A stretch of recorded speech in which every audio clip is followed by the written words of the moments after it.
So, a very good morning to all of you. In the previous class, we discussed about what is mutation, what are their classification. So, there was one portion left in the previous class. We will continue with that along with some brush up of the previous class.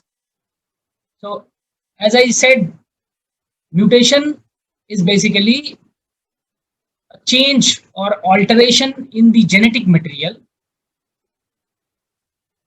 that is heritable, moves from generation to generation. The mutation usually occurs by certain substances or by energy also. So, energy meaning by the radiations. Radiations can also cause mutation. Substances can be chemical, biological, they also cause the mutation.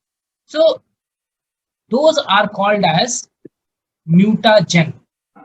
So, the substance which is able to cause mutation called as मैं joining कर कब भेज दूंगी मैं देख mutagen, सब and the process of causing mutation is called as mutagenesis, and the end result or output of process of mutagenesis is called as mutant. So here, because we are dealing with the living organisms, end product is modified organism.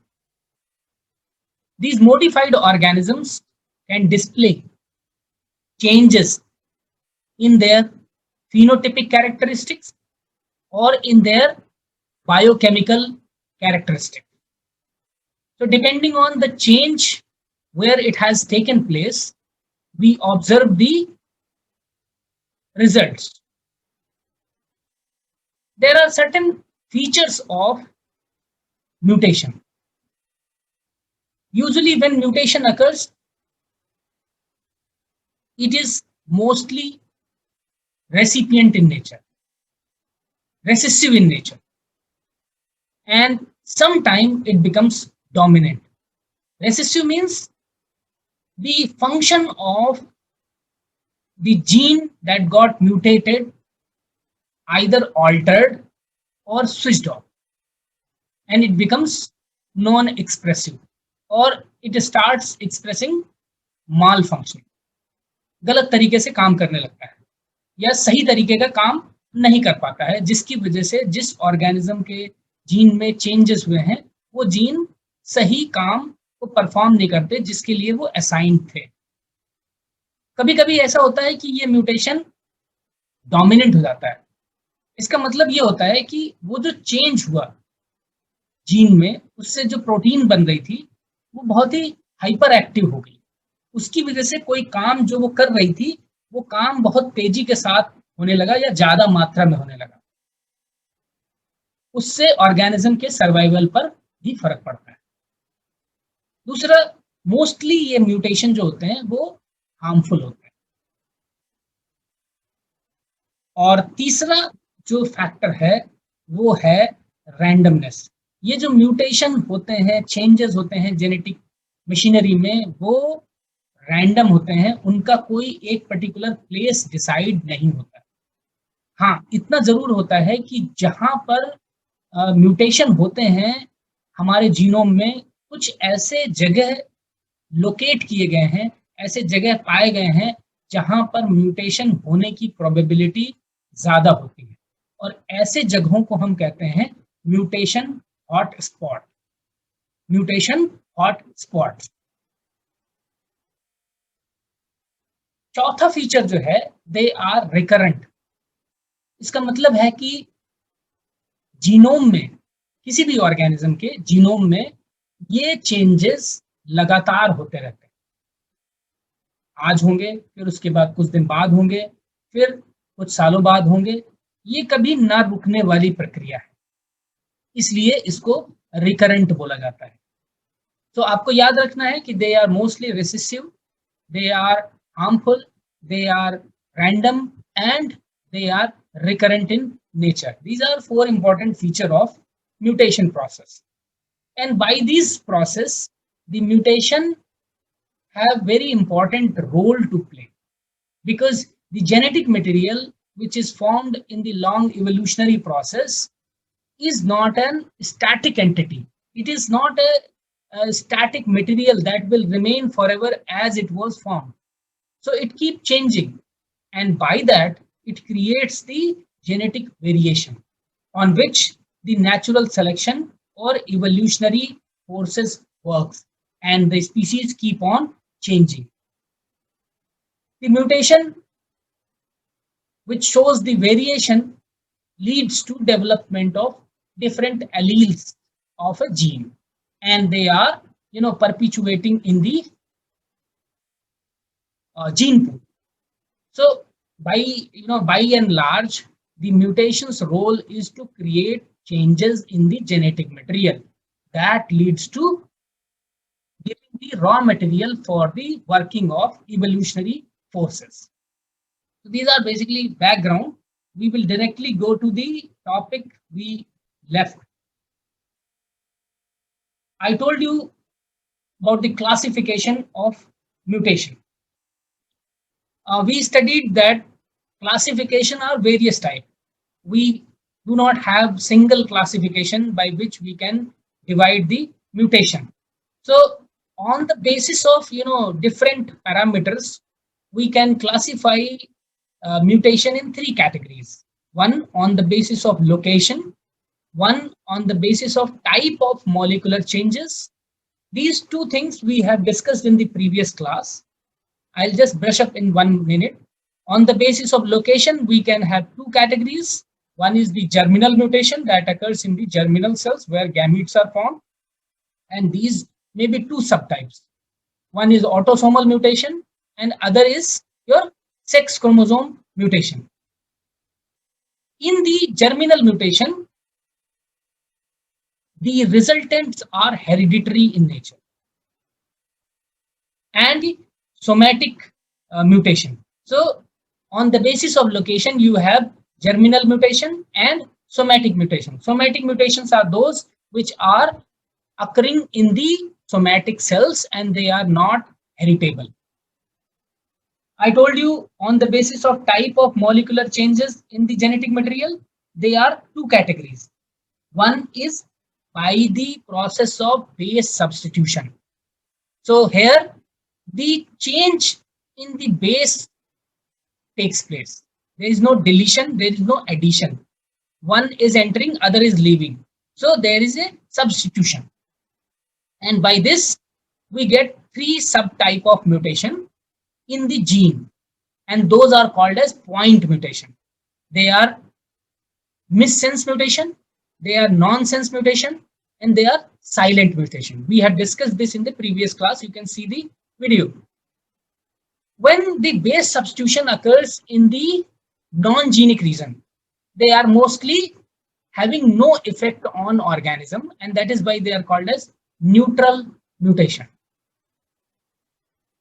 Sometimes the molecular changes occurs in the region where insertion or deletion takes place.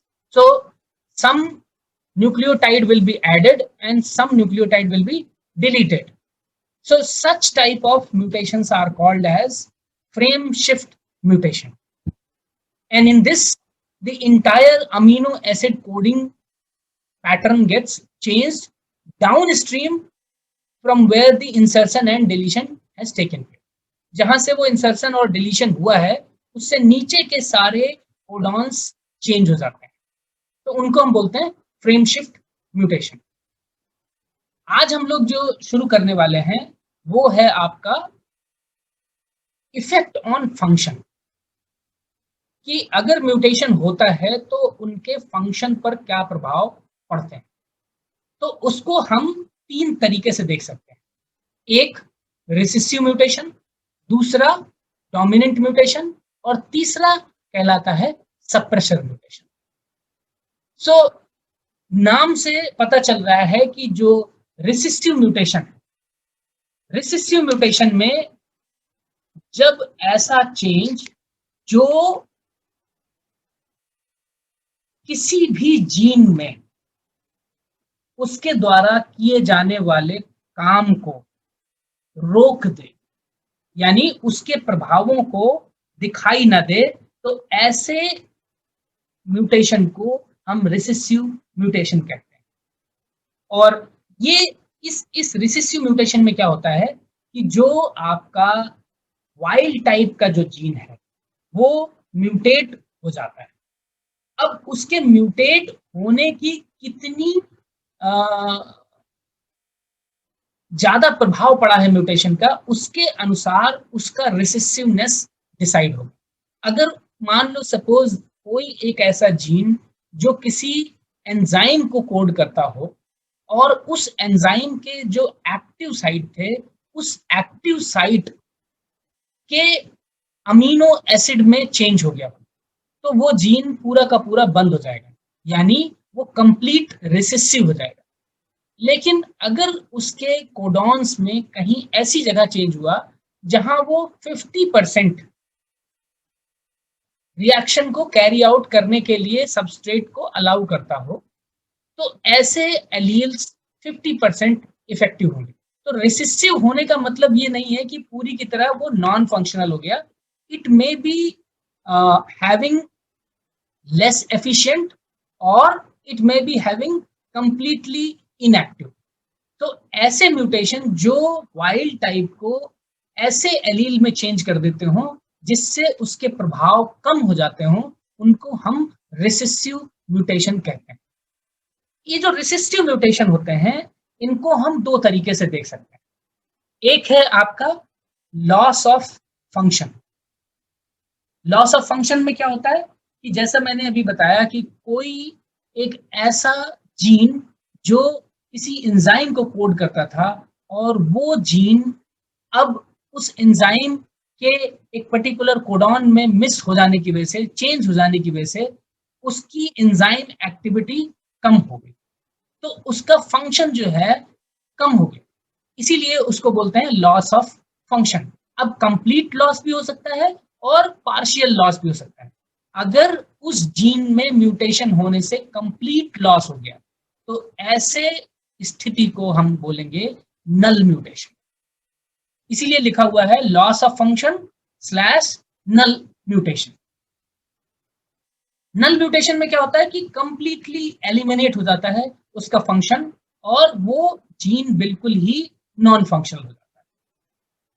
दूसरा इसका पहलू है mutation का dominant mutation. ऐसे mutation जो change होने के बाद उनकी सक्रियता बढ़ जाती। जैसे आप लोगों ने अगर सुना होगा कि जो कैंसर होता है, कैंसर क्या है? कैंसर एक ऐसी स्थिति है जिसमें सेल डिवीजन लगातार होता जाता है, क्योंकि हमारे शरीर में सेल डिवीजन ऐसे होता है कि नॉर्मली वो आपका S1 फेज में जाता है, G1 फेज में जाता है, फिर वो S फेज में जाता है, फिर वो G2 फेज में जाता है, फिर वो M फेज में जाता है और फिर से G1 फेज में आता है। तो इस तरह का एक साइकिल चलता रहता है। ये साइकिल सेल बनता है, डिवाइड होता है, डेथ हो जाती है, फिर नए सेल बनते हैं, इस तरीके का चक्र चलता है। लेकिन जब उस जीन में जो सेल डिवीजन के लिए जिम्मेदार होते हैं, उनमें दो जीन होते हैं, CDK और साइक्लिन। दो जीन्स होते हैं, ये बहुत ही इंपॉर्टेंट होते हैं। इसके अलावा भी बहुत सारे और भी जीन होते हैं। इन जीन का एक रेगुलेटेड एक्सप्रेशन होता है कि जब सेल किसी एक पर्टिकुलर स्टेज में होती है तो उनका निर्माण होता है, वो सेल डिवीजन को आगे बढ़ाते हैं और सेल डिवीजन की प्रोसेस खत्म हो जाती है तो वो गायब हो जाता है। लेकिन अगर इन जीनों में म्यूटेशन हो जाए तो उसमें क्या होता है, ये रेगुलेटेड एक्सप्रेशन नहीं होता, उनका लगातार एक्सप्रेशन होता रहता है, जिसकी वजह से वो प्रक्रिया जो है चलती रहती है। सेल डिवीजन ना रुकने वाली प्रक्रिया हो जाती है, इसीलिए कैंसर एक लगातार ग्रोथ करने वाली स्थिति उत्पन्न कर देता है, जिसमें ट्यूमर बनता जाता है और वो ट्यूमर बड़ा होता जाता है, जिसकी वजह से डेथ जैसी समस्या उत्पन्न हो जाती है। तो ऐसे म्यूटेशन डोमिनेंट म्यूटेशन की कैटेगरीज में आते हैं। अब ये डोमिनेंट म्यूटेशन भी एक और टाइप का हो सकता है। यहाँ पे नीचे लिखा हुआ है डोमिनेंट नेगेटिव म्यूटेशन। अब ये क्या है? ये इसको इस तरीके से समझ सकते हैं कि जैसे अगर हमारे पास जीनोम है और जीनोम डिप्लॉयड है, तो इसमें आप देख सकते हैं कि एक पर्टिकुलर ट्रेट के लिए 2 जीन, यहाँ पर आपको 3 पोर दिख रहे हैं, तो 3 जीन यानी 6 एलील दिख रहे हैं। अब इसमें एक बीच वाला जो है, वो बीच वाला किसी एक पर्टिकुलर ट्रेट के लिए कोड करता था। एक उसे मदर से प्राप्त हुआ था, एक उसे फादर से प्राप्त, और ये दोनों जीन फंक्शनल थे, दोनों एलील आप कह सकते हैं फंक्शनल थे। कुछ समय बाद चेंजेस हुए, या तो उस ऑर्गेनिज्म में या उसे चेंज्ड एक मदर से मिला। अगर मान लो उसे चेंज रिसेसिव मदर से मिला और फादर से फंक्शनल वाइल्ड टाइप था, तो ऐसी स्थिति क्या थी कि उसके पास हेटेरोजाइगस कंडीशन थी, एक वाइल्ड और एक नॉन फंक्शनल। और ये हेटेरोजाइगस कंडीशन जो थी, इसको बोलते हैं हैप्लोसफिशिएंसी। हैप्लोसफिशिएंसी मतलब एक ही सफिशिएंट है उस आदमी को जिंदा रखने के लिए या उसकी समस्या को हल करने के लिए। तो ऐसे में क्या हो रहा है, इससे जो भी कोई प्रोडक्ट बन रहा है वो सेल में पड़ा हुआ है, उसका कोई मतलब नहीं, because it has no role to make the responsible product. इसका जो प्रोडक्ट बन रहा था इस एलील का, वो सफिशिएंट है उस जीव में उस रिएक्शन को कराने के लिए या उस एंजाइम को चलाने के लिए। कभी कभी क्या हुआ कि ये जो हैप्लोसफिशिएंसी थी, जिसमें एक ही वाइल्ड टाइप फंक्शनल था, कुछ समय बाद इसमें भी म्यूटेशन हो जाए, या फिर अगर इसमें म्यूटेशन हो गया तो दोनों जीन नॉन फंक्शनल हो जाएंगे और वो ऑर्गेनिज्म की डेथ हो जाएगी।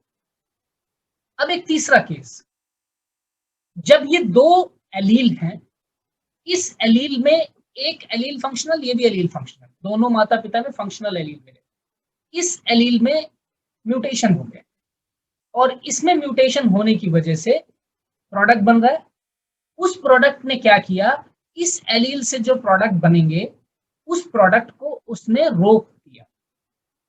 अब क्या हुआ, आपके पास एक एलील था जो फंक्शनल था, दूसरा एलील म्यूटेंट था जो नॉन फंक्शनल था। उस म्यूटेंट एलील के प्रोटीन प्रोडक्ट ने फंक्शनल एलील के फंक्शनल प्रोडक्ट को रोक दिया। तो ऐसी स्थिति कहलाती है आपकी डोमिनेंट नेगेटिव म्यूटेशन, क्योंकि उसमें एक फंक्शनल प्रोडक्ट ने, मतलब एक नॉन फंक्शनल प्रोडक्ट ने फंक्शनल प्रोडक्ट के फंक्शन को रोक दिया, और ऐसे म्यूटेशन कहलाते हैं डोमिनेंट नेगेटिव म्यूटेशन। और इसी को दूसरा नाम दिया गया हैप्लो इनसफिशिएंसी। एक कंडीशन थी हैप्लोसफिशिएंसी, जब आपके पास एक एलील फंक्शनल था, एक म्यूटेंट था, तो आपका काम चल जा रहा था, उसको हमने बोला हैप्लोसफिशिएंसी। दूसरा स्थिति वो आई कि एक एलील तो आपके पास फंक्शनल है, लेकिन दूसरा एलील जो म्यूटेंट था उसने पहले एलील जो फंक्शनल था उसको भी नॉन फंक्शनल बना दिया। तो ऐसी स्थिति को हम बोलते हैं हैप्लो इनसफिशिएंसी। इसमें जो होता है, एक आपका एक ह्यूमन में एक डिजीज होती है जिसको बोलते हैं Marfan syndrome, Marfan syndrome disorder. उसमें क्या होता है कि जो कनेक्टिव टिश्यू होते हैं वो डिजनरेट हो जाते हैं, वो काम नहीं करते। अगर किसी व्यक्ति में ऐसी स्थिति है कि उसके में एक म्यूटेंट है और एक फंक्शनल जीन, ऐसी स्थिति उसमें हैप्लो इनसफिशिएंसी को जन्म दे देती है। क्यों? क्योंकि जो म्यूटेंट वाला है उसका प्रोडक्ट जो बन रहा है वो फंक्शनल वाले प्रोडक्ट को रोक देता है, और इसका मतलब है कि उस जीन के प्रोडक्ट जीन होते हुए भी एक्सप्रेस नहीं हो पाते, और ऐसी स्थिति में वो व्यक्ति डिजीज्ड हो जाता है। और ऐसी डिजीज का एग्जाम्पल है मॉर्फन सिंड्रोम, उसमें उसके कनेक्टिव टिश्यूज बहुत ही वीक होने लगता है। अतः ऐसे व्यक्ति जो जिंदा रहना चाहते हों, उनमें मॉर्फन सिंड्रोम ना हो, उसमें दोनों जीनों का फंक्शनल होना जरूरी। और उसके लिए जो जीन जिम्मेदार है उसका नाम है FBN1 जीन, फाइब्रिलिन 1 जीन। तो ये तो हुआ फंक्शन के आधार पर। और एक और है जिसको बोलते हैं गेन ऑफ फंक्शन। डोमिनेंट में एक और सब कैटेगरीज है, गेन ऑफ फंक्शन। इसमें तो क्या हुआ था, डोमिनेंट नेगेटिव में एक तरीके का उसके पास फंक्शन तो था करने का, लेकिन दूसरे गलत वाले एलील ने उसके फंक्शन को रोक दिया। अब वो कैसे रोक रहा है, डोमिनेंट होके रोक रहा है, इसीलिए उसका नाम दे दिया गया डोमिनेंट नेगेटिव म्यूटेशन। अब है गेन ऑफ फंक्शन। तो मैंने गेन ऑफ फंक्शन में आपको बताया था कि ऐसे जीन जो अपने म्यूटेट होकर के, ऐसे जीन और उनके एलील म्यूटेट होकर के इनहांस्ड प्रोडक्शन करने लगते हैं अपने प्रोटीन्स का, या फिर नेगेटिव फंक्शंस दर्शाने लगते हैं, या फिर न्यू फंक्शन दिखाने लगते हैं। तो ऐसा चेंज, ऐसा म्यूटेशन जो उसे कार्य प्राप्त करने में, गेन करने में हेल्प करे, उसको बोलते हैं गेन ऑफ फंक्शन। ये दो तरीके से हो सकता है गेन ऑफ फंक्शन। एक तो जैसे मैंने आपको एग्जांपल दिया था कि जो सेल साइकिल होती है कैंसर में, उनमें जो साइक्लिन और CDK जो होते हैं वो उसको जिम्मेदार होते हैं चलाने के लिए। अब अगर साइक्लिन जीन या CDK जीन में अगर चेंज हो जाए तो वो सेल साइकिल को कंटिन्यूअस चलाने लगते हैं, जिससे कैंसरस ग्रोथ होने लगती है। तो उन्होंने क्या कर लिया, गेन ऑफ फंक्शन कर लिया, उन्होंने फंक्शन को गेन कर लिया। ये चीज और भी एक तरीके से हो सकती है कि अगर किसी भी जीन के जो रेगुलेटरी सीक्वेंस होते हैं, अब रेगुलेटरी सीक्वेंस क्या होते हैं, प्रमोटर, इनहांसर, ये जो होते हैं ऑपरेटर, इनके सीक्वेंस जो पर्टिकुलर एंजाइम को बाइंड करने में हेल्प करते हैं, अगर उनके सीक्वेंस में कुछ ऐसा चेंज हो जाए कि वो ज्यादा से ज्यादा प्रमोटर्स पर बाइंड करने लगे, मान लो RNA पॉलीमरेज प्रमोटर पर बाइंड करता था, अब वो वहां पर जाके बाइंड कर जाए और छूटे ही नहीं, तो जब वो छूटेगा नहीं तो लगातार उसमें प्रोटीन एक्सप्रेशन होता रहेगा, और ऐसी स्थिति गेन ऑफ फंक्शन को जन्म देगी, क्योंकि उसमें प्रोटीन लगातार सिंथेसिस होता रहेगा, हमें जब जरूरत नहीं है फिर भी प्रोटीन सिंथेसिस होता रहेगा। उसका हम एग्जाम्पल एक तरीके से इस तरीके से समझ सकते हैं कि जैसे इंसुलिन होता है, इंसुलिन के जो जीन होते हैं इंसुलिन प्रोटीन बनाने के लिए, उनका भी प्रमोटर और इनहांसर होता है। तो वो प्रमोटर पर RNA पॉलीमरेज तब जाके बाइंड करता है जब उस शरीर को पता चलता है कि हमारे भीतर शुगर की मात्रा बढ़ गई है, हमने खाना खा लिया है, अब इस शुगर को डाइजेस्ट करना है। सो इंसुलिन प्रोटीन का सिंथेसिस होना शुरू हो जाता है। अब पता चला उसके प्रमोटर में डिफेक्ट हो गया और वो प्रोटीन लगातार सिंथेसिस होती जा रही है, इंसुलिन बनता जा रहा है, हमारे शरीर में ग्लूकोज नहीं है। ऐसी स्थिति में ग्लूकोज स्ट्रेस उत्पन्न हो जाएगा, क्योंकि सारा का सारा इंसुलिन जो है ग्लूकोज को बर्न कर देगा। तो इससे ऐसी स्थिति गेन ऑफ फंक्शन कहलाएगी, जो कि हमारे लिए लीथल हो सकती है। उसके अलावा एक और जो है आपका, जिसको हम कहते हैं सप्रेसर म्यूटेशन। सप्रेसर म्यूटेशन भी फंक्शन पर आधारित। यहां पर जो हम लोग जिक्र कर रहे हैं, resistive mutation, dominant mutation and suppressor mutation. Suppressor mutation भी म्यूटेशन का एक क्लासिफिकेशन का एक सब टाइप है, जिसमें जब म्यूटेशन होता है किसी एक जीन में तो वो जीन का फंक्शन खत्म हो जाता है या फंक्शन कम हो जाता है, आप ऐसे समझ। लेकिन उसी जीन में या फिर किसी और जीन में कहीं और जगह पर कोई सब्सिक्वेंट म्यूटेशन हो जाए तो क्या होगा कि जो जीन नॉन फंक्शनल हुई थी वो जीन फिर से फंक्शनल हो जाएगी, और ऐसे म्यूटेशन को हम बोलते हैं सप्रेसर म्यूटेशन। क्यों? उसने जो पिछला म्यूटेशन हुआ, उस म्यूटेशन से जो रिसेसिवनेस आया, उस रिसेसिवनेस को उसने भर दिया और उसके काम को उसने फिर से चालू कर दिया। आप इसको इस तरीके से भी समझ सकते हैं कि सपोज एक जीन था, उस जीन में जैसे ये मैंने आपको उंगली दिखाई, इसमें 6 पोर दिख रहे हैं। 6 पोर का मतलब 6 कोडॉन मान लीजिए। अब 6 कोडॉन में क्या हुआ कि सपोज आपका डिलीशन या एडिशन हुआ और ये वाला जो ट्रिपलेट था, जो एक पर्टिकुलर अमाइनो एसिड को कोड करता था, जिसका काम था लाइसिन, और ये लाइसिन क्या करता था? एक्टिव साइट पर जाके काम करता था। अब ये क्या हुआ? डिलीट हो गया। उस जीन में ये डिलीट हो गया। जब डिलीट हो गया तो क्या हुआ?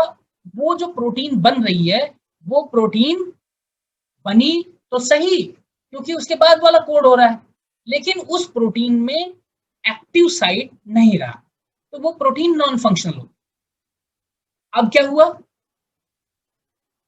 कुछ दिनों बाद उसी जीन में यहां पर या उसके बगल में ही एक और इंसर्शन हुआ, जिसमें 3 बेस पेयर एंट्री करते हैं, और उससे क्या हुआ? फ्रेम शिफ्ट म्यूटेशन हुआ।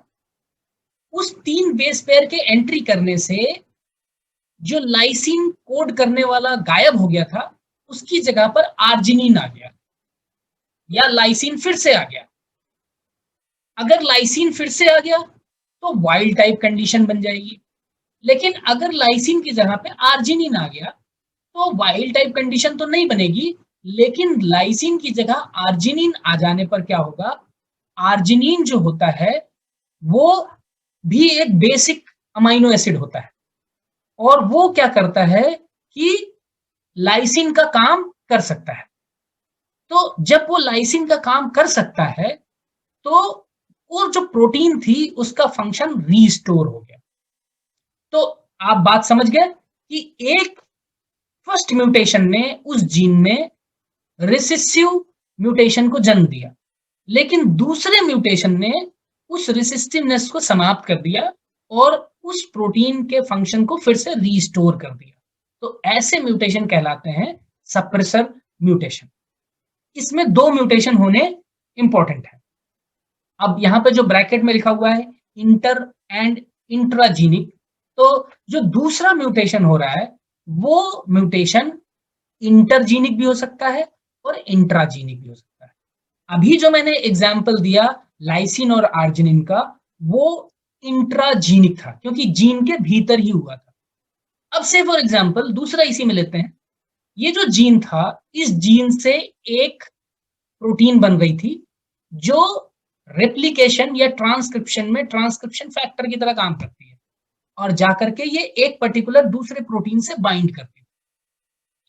जब इसमें एक ट्रिपलेट डिलीट हो गया म्यूटेशन से, तो ये जो प्रोटीन तो बनेगी, क्योंकि ये इसमें नॉनसेंस कोडॉन नहीं बना, प्रोटीन तो बनेगी, और ये प्रोटीन बनी मगर उस प्रोटीन के साथ जाके इंटरैक्ट नहीं कर पा रही है, क्योंकि इसका शेप चेंज हो गया।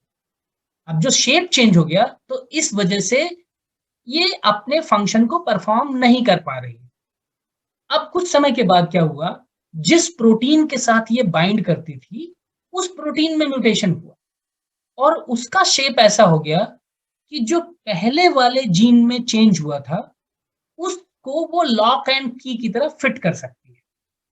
तो अब क्या हुआ? जो फिर से उन दोनों के फंक्शन गेन हो गए, उनके दोनों के फंक्शन चालू हो गए। तो इसका मतलब है कि अगर इंटरजीनिक म्यूटेशन हो जाए तो भी सप्रेसर म्यूटेशन की स्थिति उत्पन्न हो सकती है। तो इस तरह हम देखते हैं कि इफेक्ट्स के आधार पर म्यूटेशन को हम 3 कैटेगरीज में बांट सकते हैं: recessive mutation, dominant mutation and suppressor mutation.